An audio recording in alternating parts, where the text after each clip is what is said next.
Filming again here, Axon, Maine, Saturday morning. Shop live stream, guys. If you haven't liked and subscribed, now's a great time to do so. And while I'm at it, I'm going to brush out my beard. Alright. So, I have several hammerheads that I need to forge into something. Now, some people say, why wouldn't you just use them as a hammer? Because I have those. And a lot of these that I have are like claw hammers that I can repurpose into other tools, like top tools. So handled punches, chisels. I could possibly do a platter if I did enough upsetting. That wouldn't be much of a platter, it'd be quite light. Texturing tools, things like that. Right now I've got a ball-peen hammer in the forge, ball-peen hammerhead in the forge, and I'm going to be reforging that. So I think I'm going to make a small tomahawk or an axe out of it. I did 3 axes yesterday. As far as heat treat, I forged 2, did heat treat on 3. I think I ended up with 44 pieces that I heat treated. Yesterday, and I'm going to see what I get to today. What I'm thinking is I can take something like this. Well, not this one. That one's clearly cast, so I'll have to discard it. But I can take a hammerhead like this, and I can cut off the tines. That's going to give me a striking surface. And then I can take this and I can forge it into either an axe blade or add whatever you want from there, you know? Kind of a matter of what can you physically forge out of it and how creative can you be. Now, something else I probably ought to start looking at is I've got a bunch of Damascus steel, Damascus remnants that I could be grinding. I've got some Damascus billets that I could be forging. Why am I not doing that?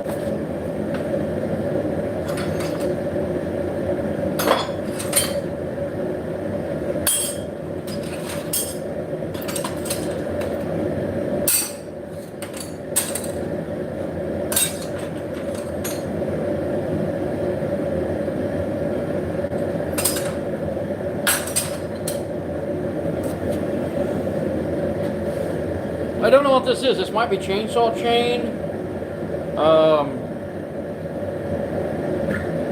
It might be, it's something and it's Damascus, and there's quite a bit of material there. I think this is probably chainsaw chain, several chains welded up together, but I don't know. We'll get that forge real hot, let's find out. But in the meantime, I'll set it over to the side.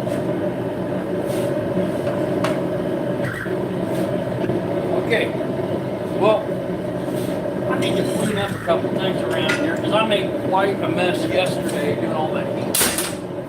And I think the first thing I'm going to do, we're going to start out on the power hammer. Once more, if you haven't liked and subscribed, be sure to do so. Hit that notification button, and we're going to get at it.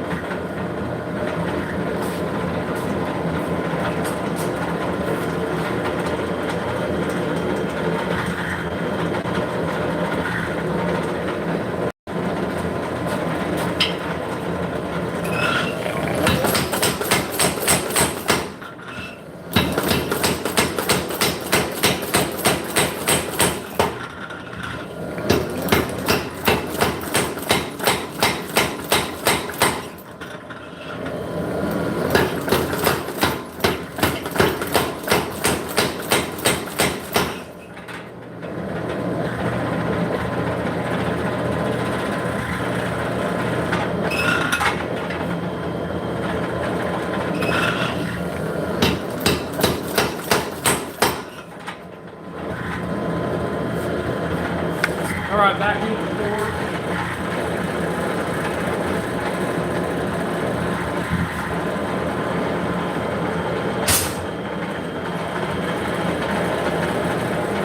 I'm going to crank that up.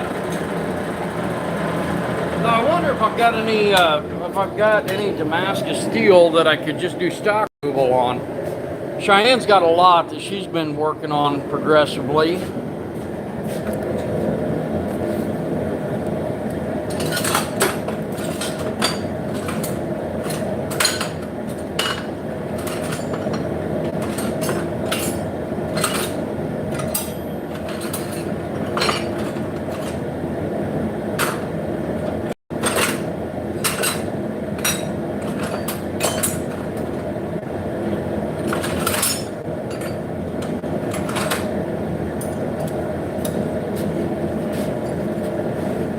Some of this up.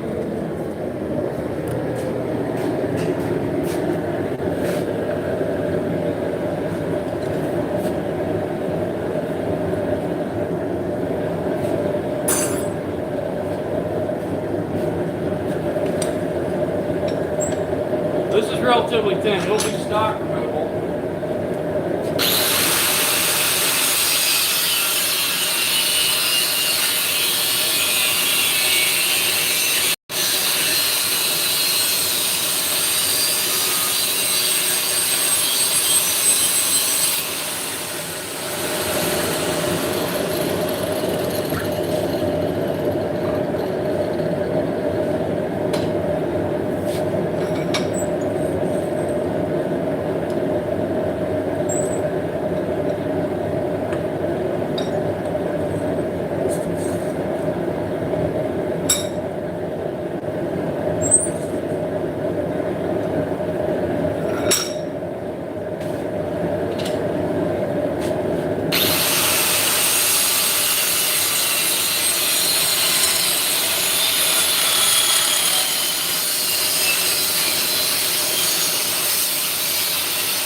There's something there I can work with.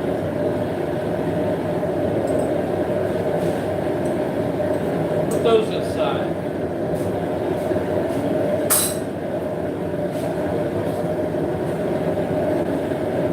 Okay. I'm going to go back to the power hammer, and first thing I'm going to do, I'm going to flatten that eye, and then I'm going to start drawing out that axe blade. A.T. Smith's Custom Creations, how are you doing? Hope you're having a good day.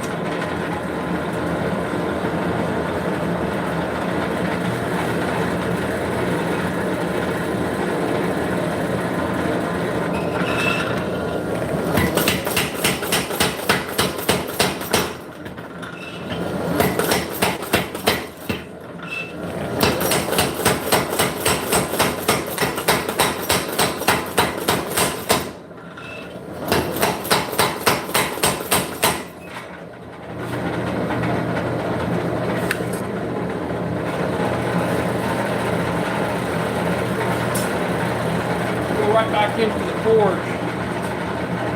Now next is actually not, I'll do a little bit of power hammer forging on the next round, but not a whole lot.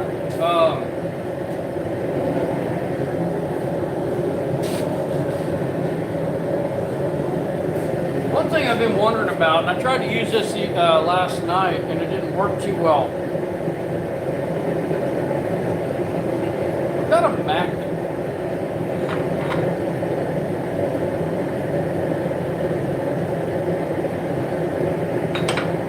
But it's quite weak.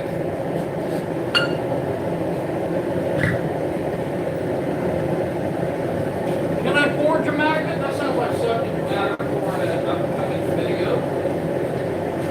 Can you forge a magnet? I've had some magnets I put in forge before and they exploded.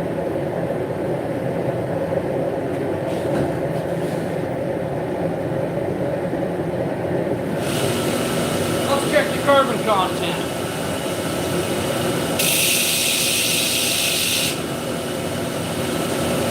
Here's a piece of rebar, that's about anything.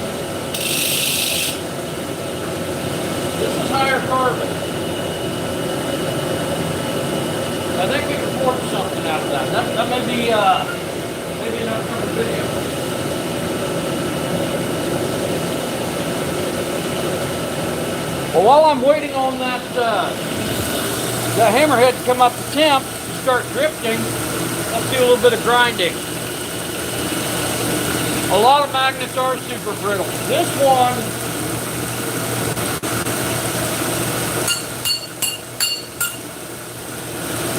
might work, I don't know.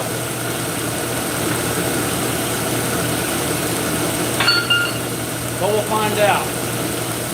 Alright, in the meantime, see what I can make here. We're starting with Peach of Alabama Damascus.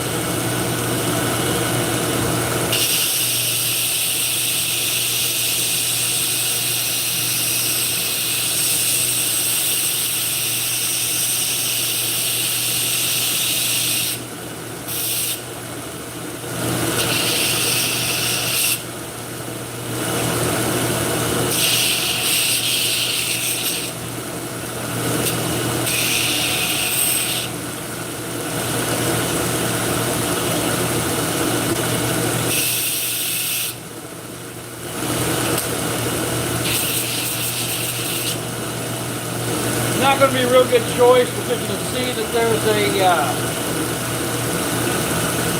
discrepancy in the material. This is a cutoff.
A little knife out of that.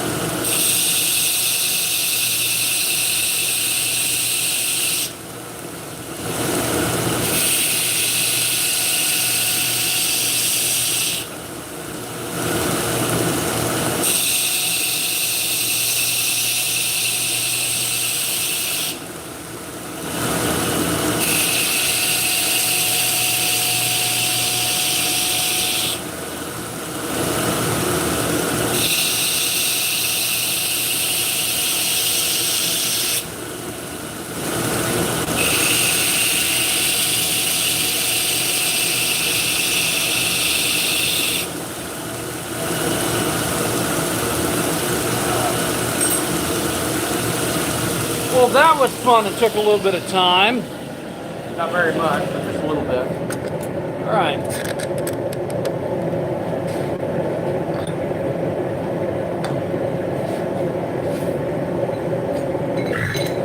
Now start drifting.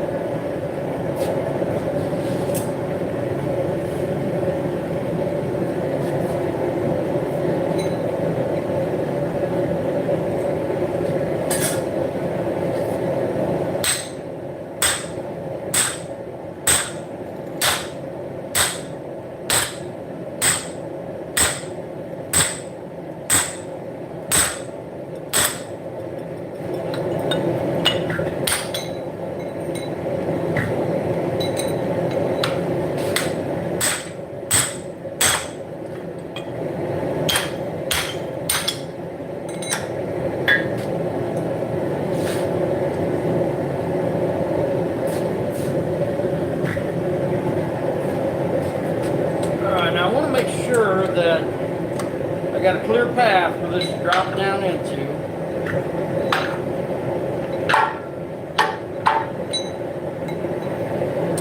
And I'm going to start, I'm going to go ahead and, excuse me,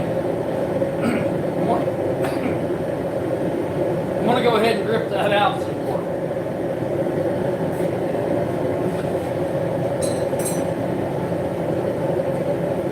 Well, in the meantime, what can I do with this? It kind of has almost a kitchen knife shape to it to begin with. Kind of. Not quite, but a little bit.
It does kind of look like a bowl cutter.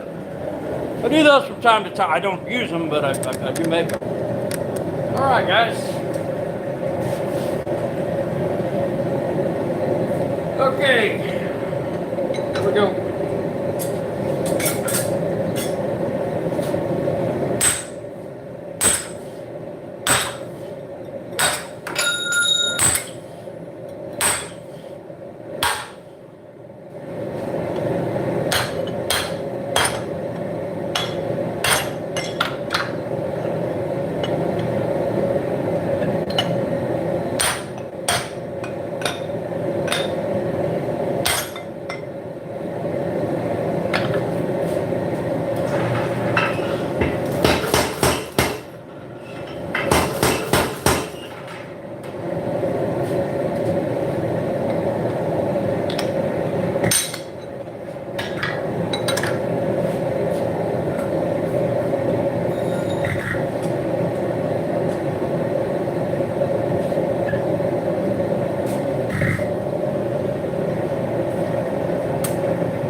Omar, how are you doing? Hope you're doing well. Okay, so I'm going to let that come up to temperature again. Drip from the other side, and then I'm going to go in with, I think it's with a Pritchard punch, a handle punch.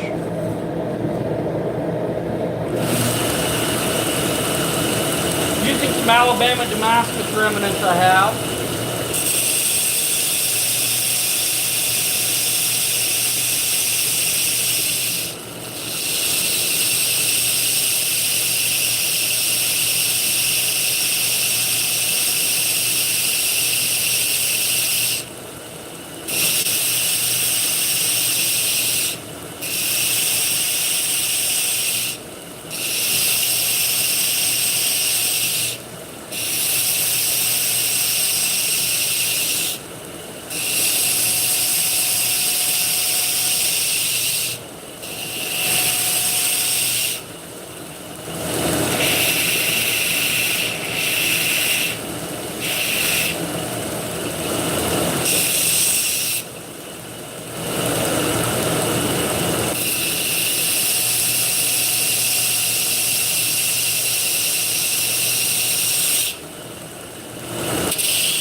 Well, that tang kicks up, you can't have that, so I'll have to put that before.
Before I do much more on that, let's fix that tang.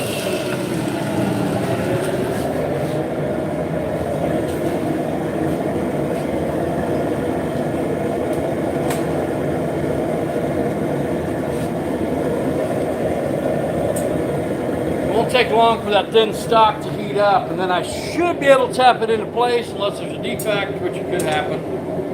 And won't need a real heavy hammer for that.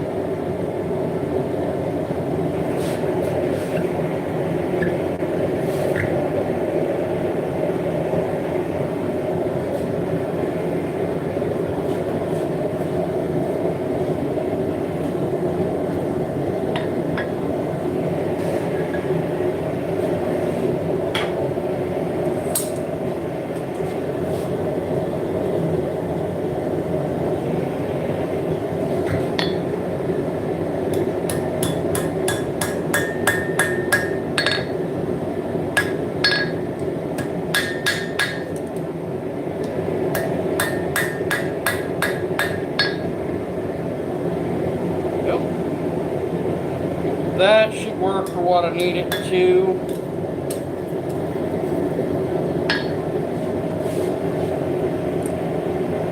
And I'll set this to the side for now. Just let that cool. All right. Well, if you haven't liked and subscribed yet, now's a great time to do so.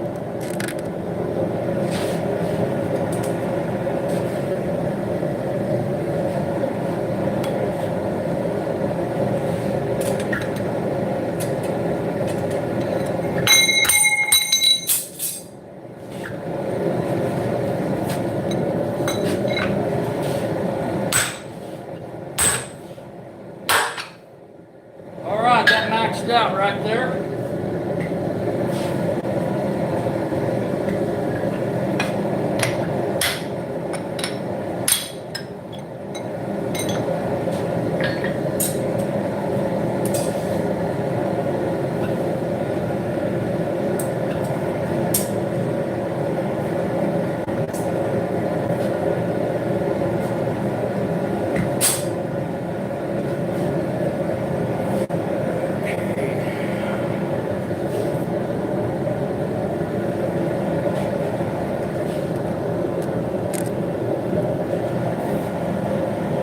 So now I'm going to switch to a different type of drip, and that's actually this handle punch right here. And it usually does a pretty good job of getting everything opened up the way I need it to.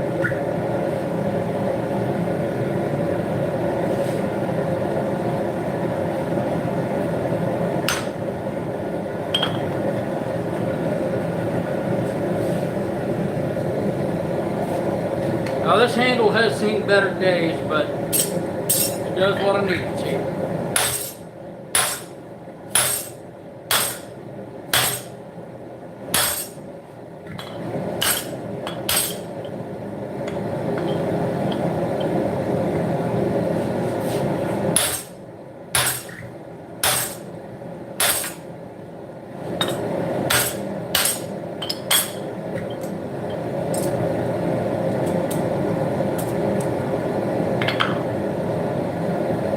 Open up quite a bit.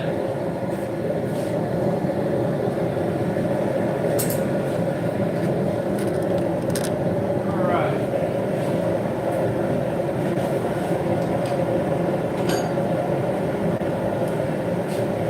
I have a little hammerhead. Little hammerhead. I'm going to guess this is cast. I don't know if it's cast or not. We'll find out. First thing I need to do is get that eye open.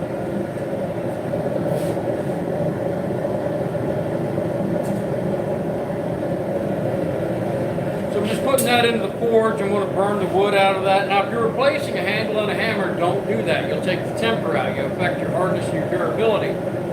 What I'm doing here, I'm actually going to be forging it if it's forgeable. And I almost guarantee it's not. I'm not going to bet money on it because I don't need to lose money, but it may be cast, it may crumble.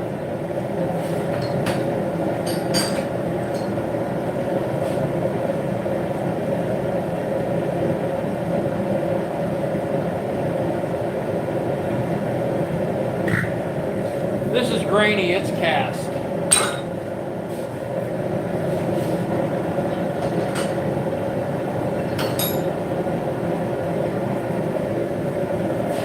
This is heavier, this might work.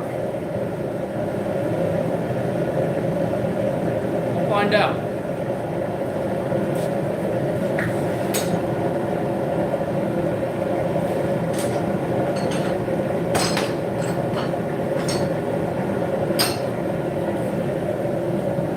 Some hammers are cast, some hammers are forged.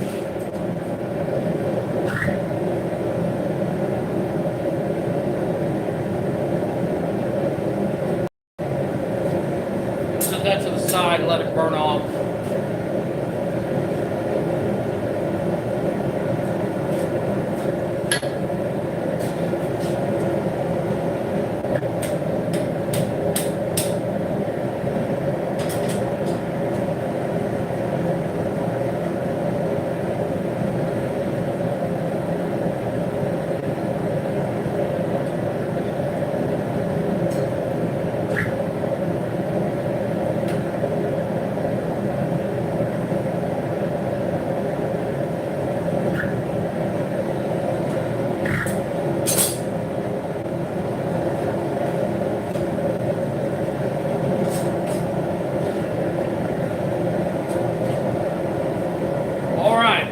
Back to drifting.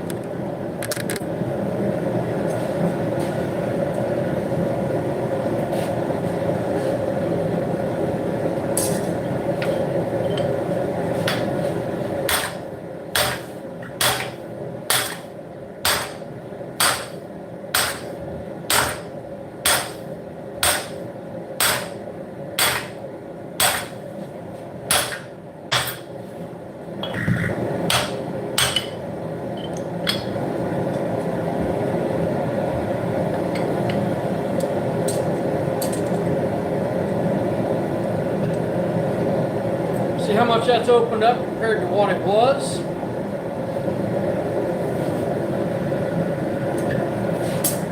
Back into the forge. Alright. So after I do this drifting, then I'm going to start forging that blade out. And then it goes back to more drifting.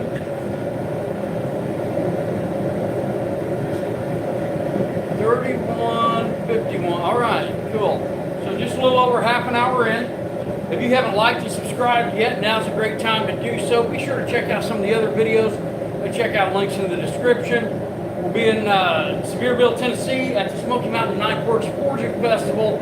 Robbie Bowman's Grudge Match, Forged and Fire Grudge Match, October 17th through 19th. Be sure to check it out.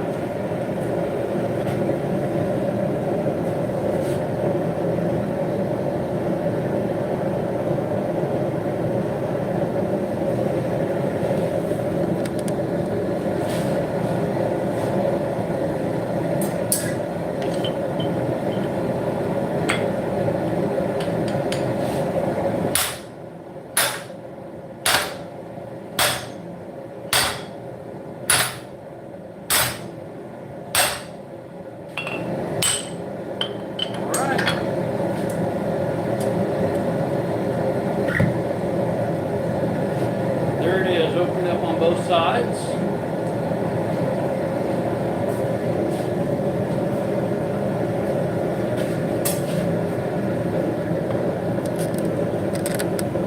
Okay.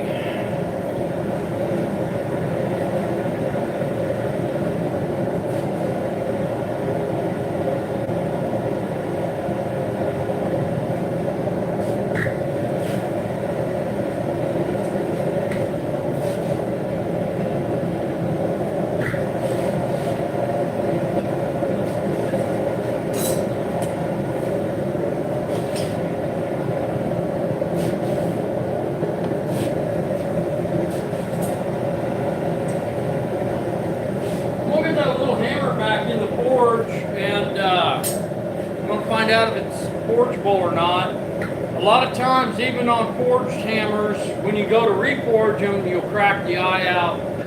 Extremely common on axes like roofing hatchets and so forth. And the reason being is that a lot of times those are forged in one heat, die forged.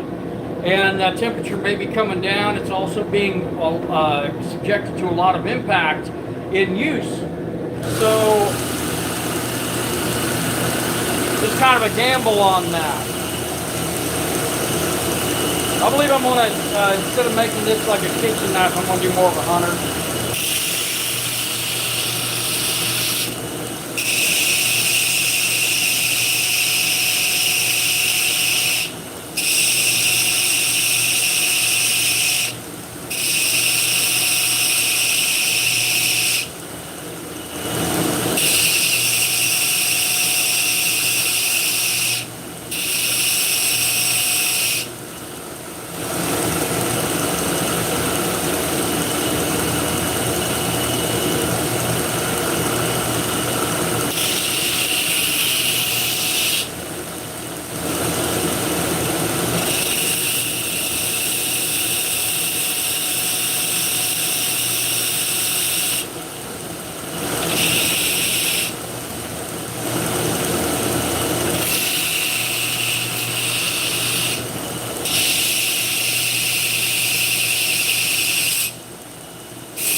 cast. That's what happens when you start forging cast.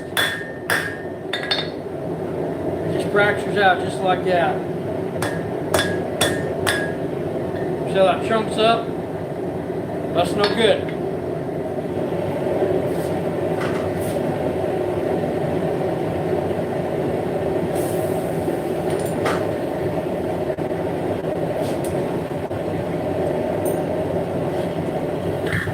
I figured it was. I wanted to find out. It could have made a cool little hatchet, but it did not. All right. Well, you know what time it is? It is time to start forging that ball peen out into a tomahawk or something.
That is quite a bit of material to be working with right now.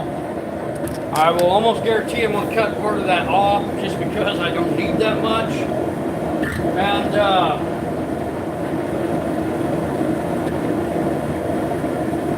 I'm going to start into working on something for a top tool.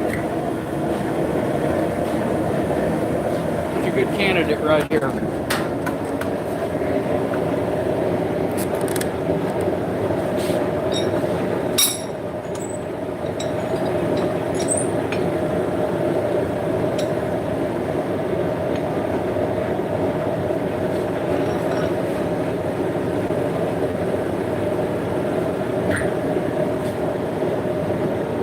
Get rid of these old gloves real quick.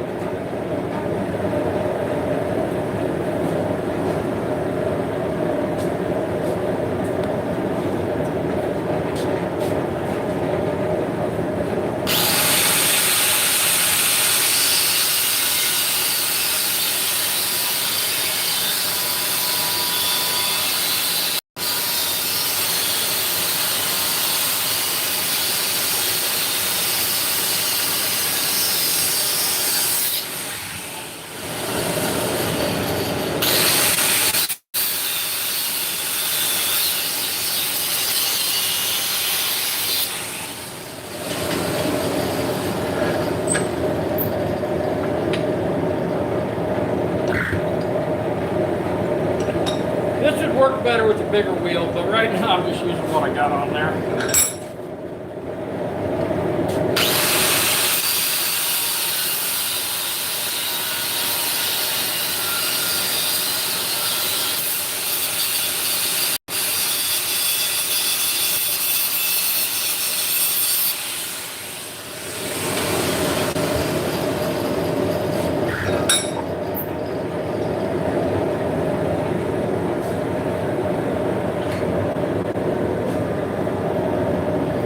Alright, you guys ready to do some more power hammer forging? I am.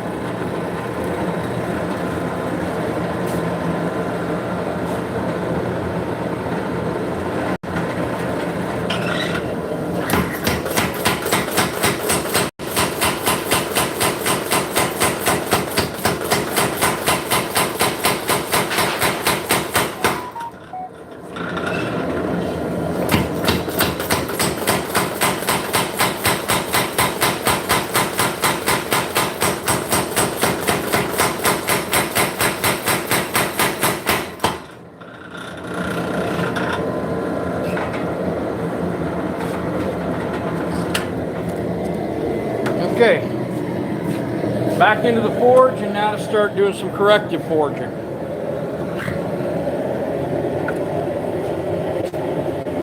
Once more, if you haven't liked and subscribed yet, now's a great time to do so. And I will be using the power hammer just a little bit more, maybe a little bit off camera. While that's heating up, see if I find a couple more pieces of Damascus for stock removal.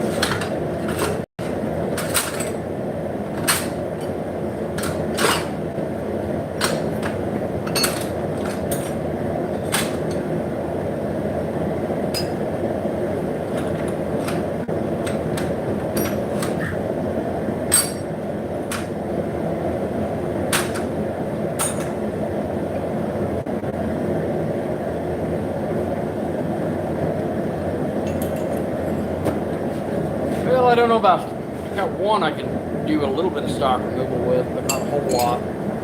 The rest would be some things I would have to forge.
What I'm going to do, I'm going to heat up one of those other pieces and I'm going to trim this one off.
Realistically, I should shut this off.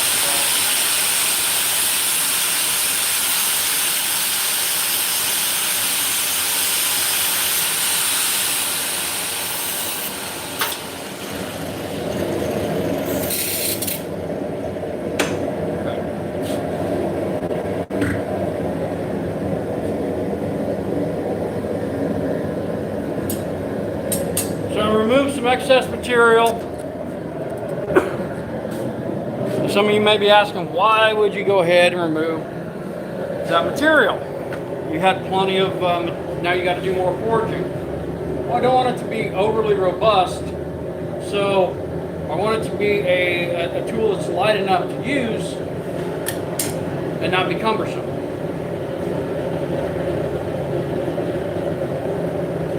As that comes up to temperature, when we're forging a couple things. One, I'm going to forge out the blade on that Tomahawk a little bit, and then I'm also going to go and I'm going to start forging that claw hammer head into a top tool.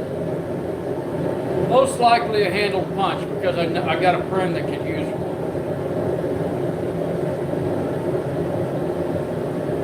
So I think I want to set it either 45 or 90 degrees. 45 would actually be better than 90. We'll just see.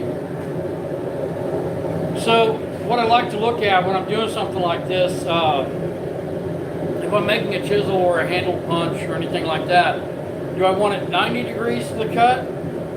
Do I want to hold it the opposite 90?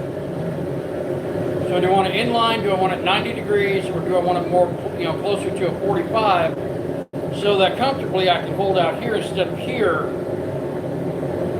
And I think 45. Is he right-handed or left-handed? I think he's right-handed. I'm going to hope he's right-handed. If not, he's going to have to become right-handed.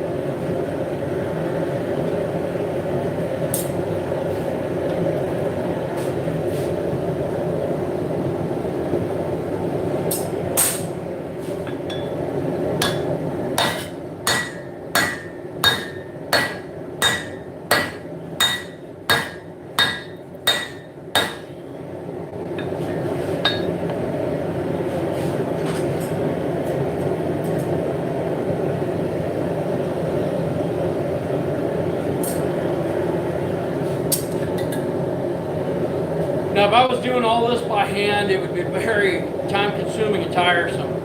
And guys who make, smiths that make axes, have a lot more tooling than what I have. You have a lot more swedges, top tools, and a lot of times an extra hand to help them out. Now, I'm also doing this as essentially a punch die version instead of doing a wrap die or composite welding. So this steel's a little tougher, but I feel I get a good result out of it.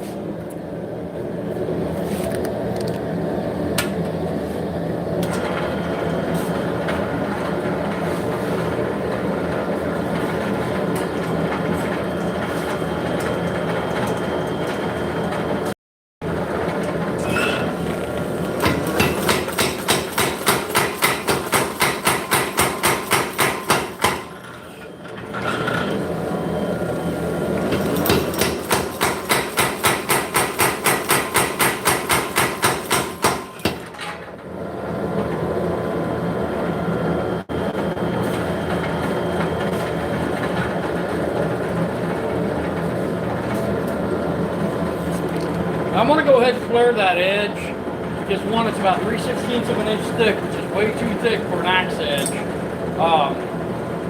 It's going to have good penetration. Now, like on a splitting edge, I mean, that's still going to be quite obtuse. It's going to be a lot of material to remove, and I've got a power hammer here, so why not use it?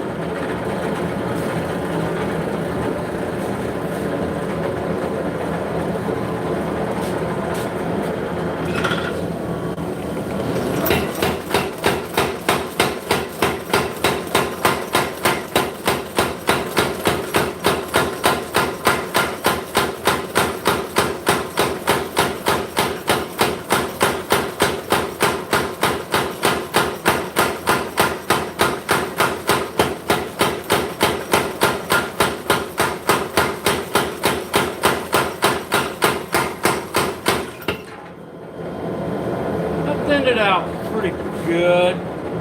Definitely a better profile.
Hammer time, that's right. David Stevens, how you doing?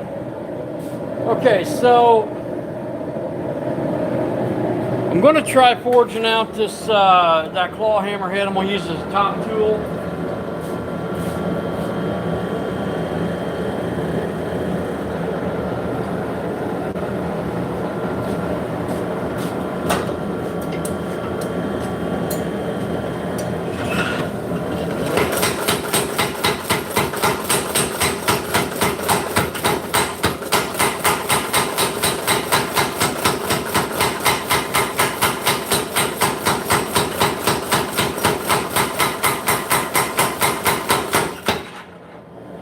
Starting to elongate nicely.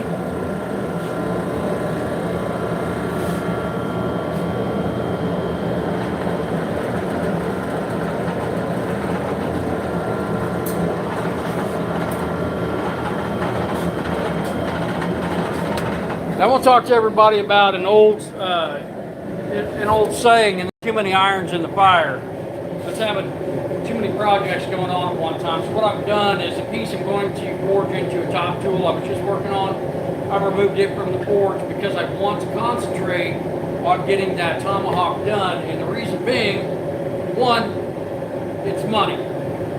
Two, it's money. And three, I don't want to have to work any harder on that than what I have to. It all comes down to sweat equity. And in this case, as hot as it gets in here, there's a lot of that. So what I'm going to do, I'm going to get myself set up, start Tomahawk drifting that eye. Not all Tomahawks have a teardrop shaped eye, but the majority of the ones I make do. And it's just about time to start forming this one.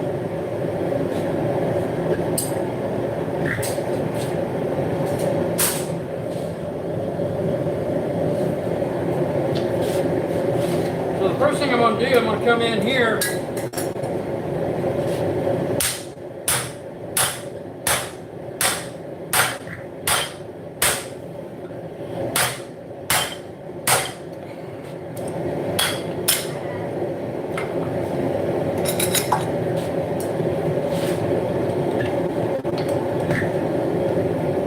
you can see how that's already shaped. Now it's going to take several more attempts at this. So one thing I'm going to do, I'm going to go ahead and lube this.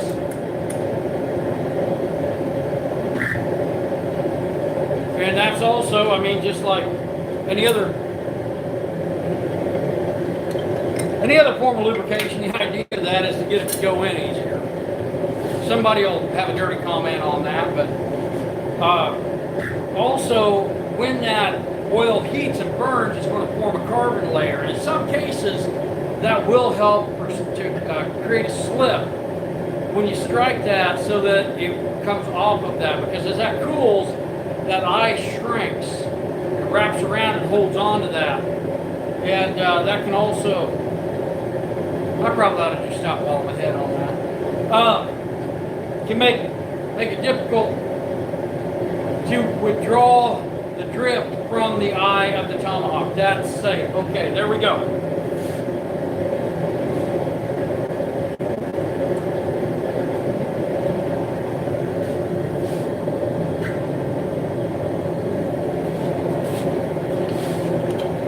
So we're coming from the top.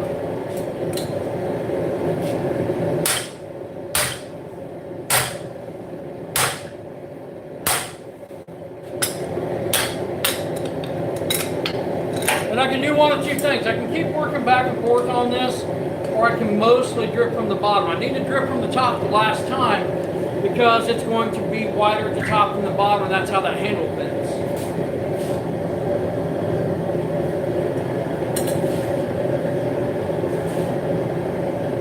So we're going to see how that works. Now the steel varies on these hammers. It can be 1045, it can be 4140.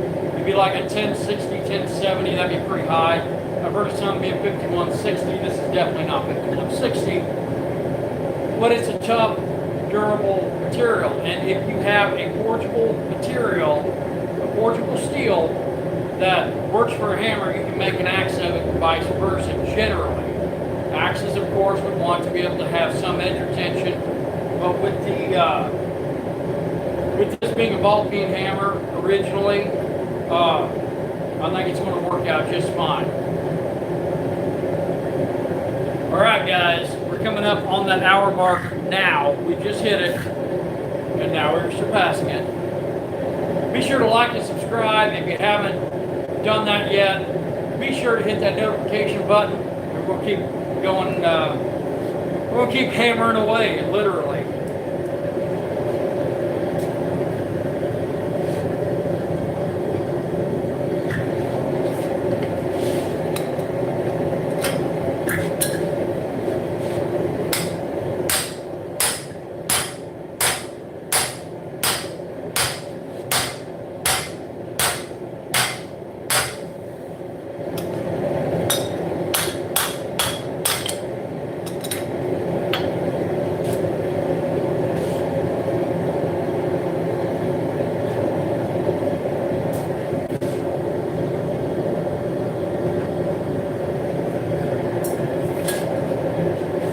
Okay, one thing I do have to do today, I've got a bunch of oil over here, and that oil is from doing a lot of heat treat yesterday. Well, not a lot, like 44 pieces throughout the course of the day. So I've got some oil on the ground because I dropped a blade in my vertical quench. And what happened was I had to dump it into one of my tubs to get it out. Those blades are in temper right now, so I had to go turn that off. I already ran full temper on them last night, but I wanted to go ahead and run another cycle just in case. Some people say, oh, that'll soften that blade too much. No, it won't. No, not under controlled conditions. It ain't going to do that.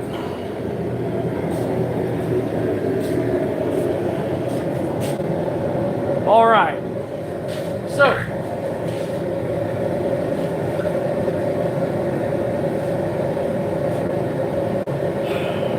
I'll probably take a lot of this shop dust and sweep it over there because it'll act like oil dry. It'll absorb that oil and make it a little safer in here because, one, it could be a fire hazard, but more than anything, it's a fall hazard.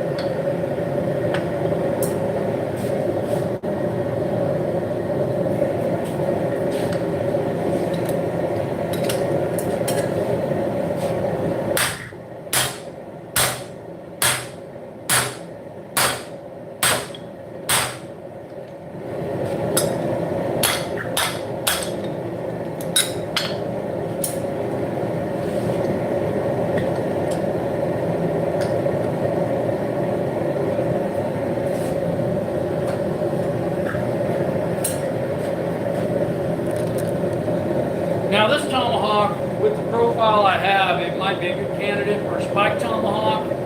I may go ahead and just kind of leave it as a hammer style Tomahawk with a striking surface on the back, because I know that as much as I like spike Tomahawks, and they're good for digging, I use the hammer face a lot more. Whether I'm breaking a piece of flint or breaking a piece of rock to see if maybe it is chert or flint. Using it to deliver a killing blow when I'm out hunting. So a week or so back we were squirrel hunting, and I got a long shot with a 18.5-inch barrel coach gun. They got a female squirrel. Well, she hadn't died yet. Was going to. I went ahead and turned my hawk around, took care of finished the matter, and it works well. You know, if I need to drive a tent stake or I need to dislodge something, I can do that as well. Also, that hammer side doesn't stick me in the side or the back if I'm carrying it in my belt without a sheath. In most cases, I carry without a sheath.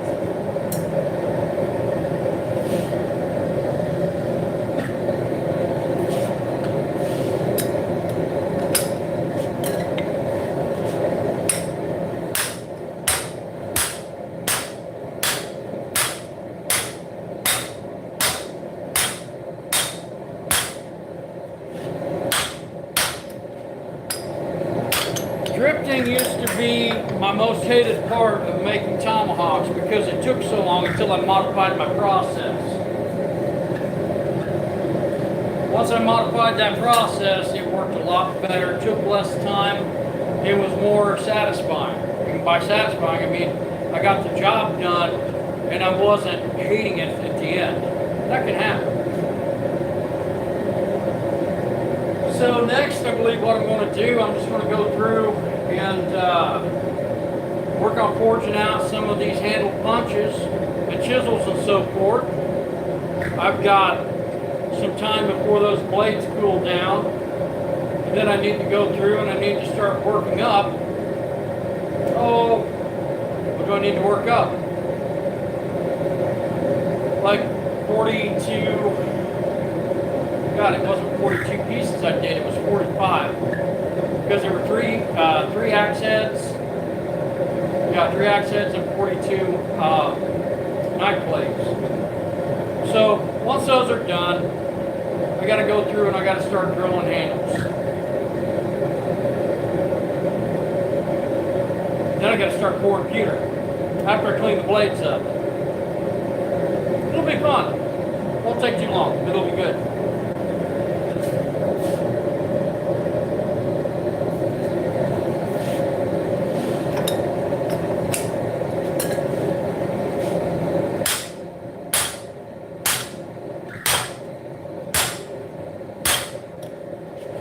That is pretty good right there. Now, I generally don't run these clear up to the top of the drift because a lot of Tomahawk handles might almost slide through that way, all the way. And I don't want that all the way. This last time I'm going to put gloves on because if that blade is not in line, I'm going to go over the vise and I'm going to twist it. I hope that blade is in line because it's a pain. Now the 3 axes that I heat treated yesterday, I forged 2 and heat treated 1. One I left with the hammer type by because I thought about making one of those. I think it's like a Swiss, or it's almost like it's a walking stick axe. I haven't decided yet.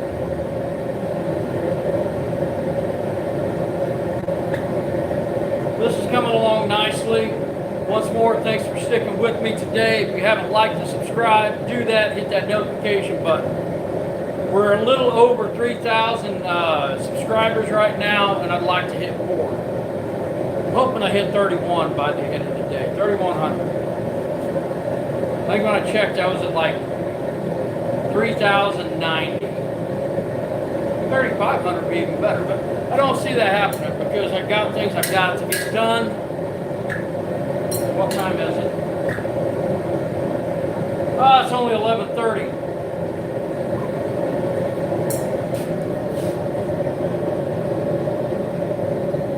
And it's Saturday. People like to sleep in. I remember doing that. I did not put my gloves on. Put this back in the forge.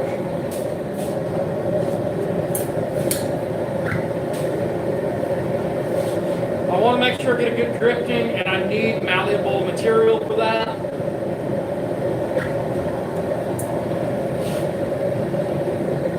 I'll have to move fast.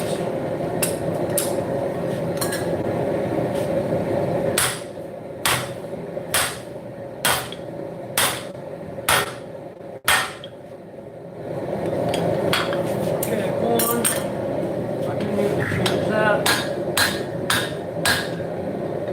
Might have worked.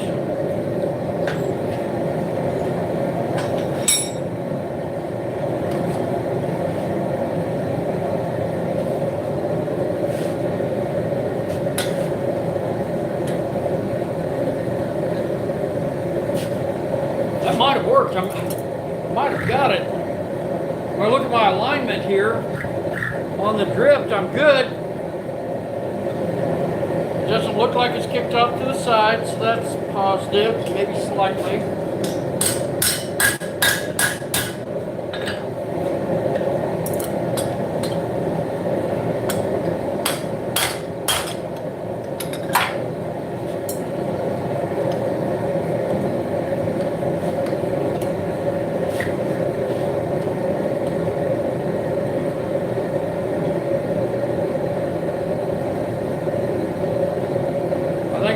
with that, people. There we go. Time to normalize.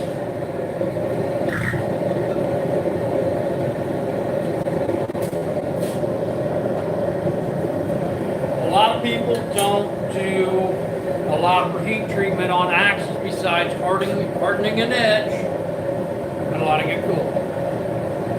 And then tempering. Some of them only do a draw temper. I treat mine like my knives. I'll run a couple different thermal cycles. I run at least 2 grain refinement cycles. It's not as high carbon. That usually works pretty good for me. And then what I'll do, I'll go ahead and grind. I do my stock removal, my cleanup, and then I heat it. Let it soak for a bit. I quench, and then I go in and I run multiple tempering cycles. It's very important. I've seen a lot of old axe heads that have damage to them. Now Cheyenne has a collection of old axe heads here that she's actually cleaning up. And these are some artifacts that were found at a site from the 1800s. And you can see how this was broken off. Now that may be that it was, eroded away. But that to me looks like it was broken. And it was probably, it's likely that was brine quenched. It was either brine or water quenched, low manganese steel, and draw tempered. And especially in cold weather, you break out an axe edge on the old ones. Some of them were inserted bits. Now this, you look at this, there's a light area and then there's dark areas. The dark areas are an oversteel where, they kind of created like a taco, put it over the end and forge welded it. And this was not a very big double bit compared to more standard sized double bit. The neat thing about this actually has high carbon edges and a low carbon body. So, some older pieces.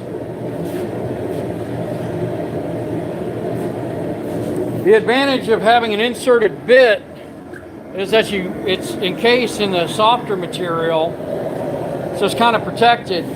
On an oversteel, you'll eventually grind away the steel and have maybe steel on the outside and soft down the middle. Depends on how thick it is. That's a lot of sharpening, but if you do a lot of wood cutting, a lot of splitting, you may sharpen quite a bit. All right.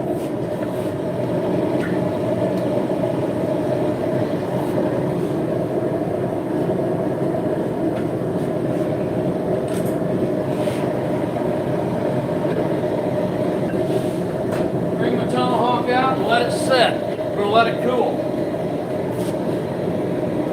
It's time for this to go back in.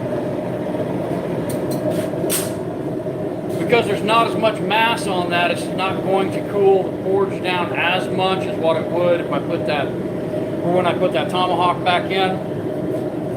Now, I'm not as worried about the striking surface on that, so afterwards I may only just heat the edge or heat the blade portion of it. Because if you think about it, on a longer axe, if you don't have a lot of material, you want it to be strong. I generally quench closer to the eye and then let heat creep, because I know, one, it's not going to make it to the edge, but it may do some auto tempering. It may be a bit more durable than just quenching that much of the edge than having a soft blade. It's more likely to bend and stay bent. Once more, if you haven't subscribed yet, be sure to do so. So what I will do, I'm going to bring that over here to the power hammer, and I'm going to work on drawing some of that out.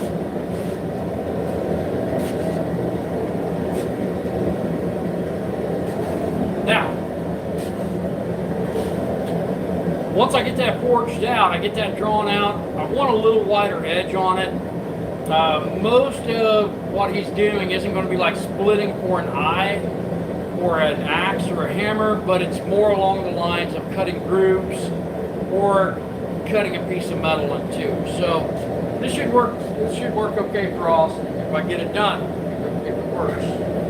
Find out. And I said I was going to set this one at 45 degrees. I may do this one as an inline because it's working good as an inline so far.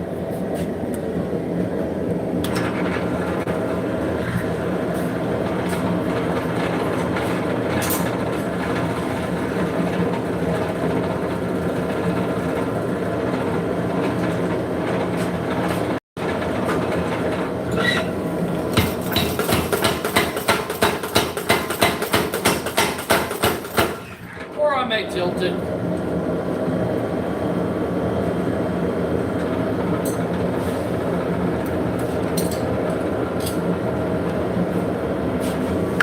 I'll get it just a bit hotter. How's everybody doing? Hope you're doing well. A couple of little pieces of Damascus here.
I think that'll work.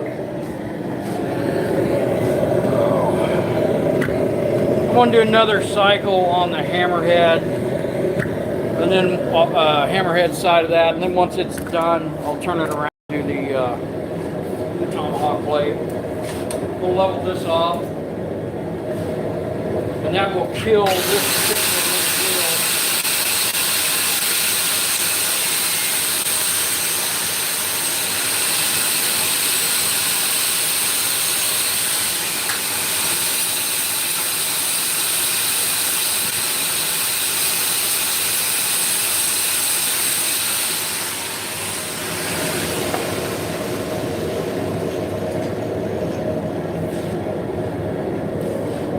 Won't let that cool in the vise.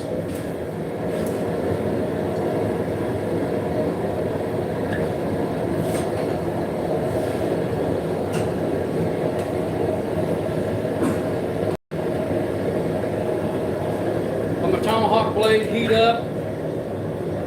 Once this is cool, I'll go ahead and go over the grinder, grind on it.